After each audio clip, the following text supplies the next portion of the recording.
News India 27 नव्या पिढीचं नवं माध्यम।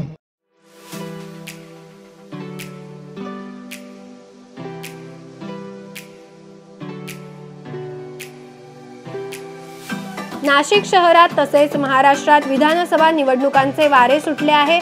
इच्छुक उमेदवारही आपापल्या कामाला लागल्याचे चित्र सध्या नाशिक शहरासह सिडकोत बघायला मिळत आहे। असे असताना एक उम्मद नेतृत्व म्हणजेच मयूर प्रकाश अलई यांच्या नावाची चर्चा सिडको परिसरात म्हणजेच नाशिक पश्चिम विभागात जोर धरू लागली आहे। मयूर प्रकाश अलई हे मूळ गावचे साटाणा तालुक्यातील नामपूर येथील आहे। म्हणजेच कसमादे भागातील मयूर अलई यांच्या वडिलांचे नामपूर येथे किराणा दुकानाचा व्यवसाय आहे। सर्वसाधारण कुटुंबातील मयूर अलई हे 1999 मध्ये नाशिक शहरात शिक्षणासाठी आले। त्यानंतर ते नाशिक मधील स्थायिक झाले। डी फार्मसी शिक्षण पूर्ण झाल्यानंतर 2005 या वर्षी त्यांनी मेडिकल या व्यवसायाला सुरुवात केली। व्यवसाय करता करता त्यांनी मेडिकल संदर्भात नागरिकांच्या समस्या सोडवण्यासाठी एक पाऊल पुढे टाकले। 2009 मध्ये केमिस्ट्री असोसिएशन या निवडणुकीसाठी उभे राहिले।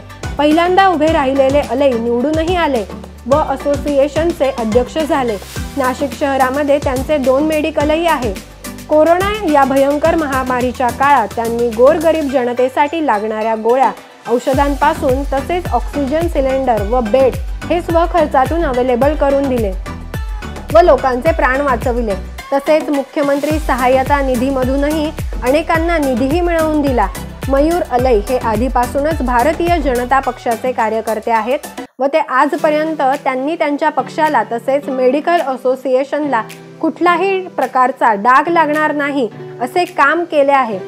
मयूर प्रकाश अलई हे नाशिक पश्चिम मधून भारतीय जनता पार्टी या पक्षाकडून विधानसभा लढण्यास इच्छुक आहे। मला पक्षाचे तिकीट दिले तर अहोरात्र जनतेसाठी झटेल असा वेढा त्यांनी उचलला आहे। साधारण कुटुंबातील अलई नागरिकांच्या तळागाळातले प्रश्न जाणून घेतात, त्यामुळे त्यांची एक प्रतिमा नागरिकांमध्ये उमटली आहे।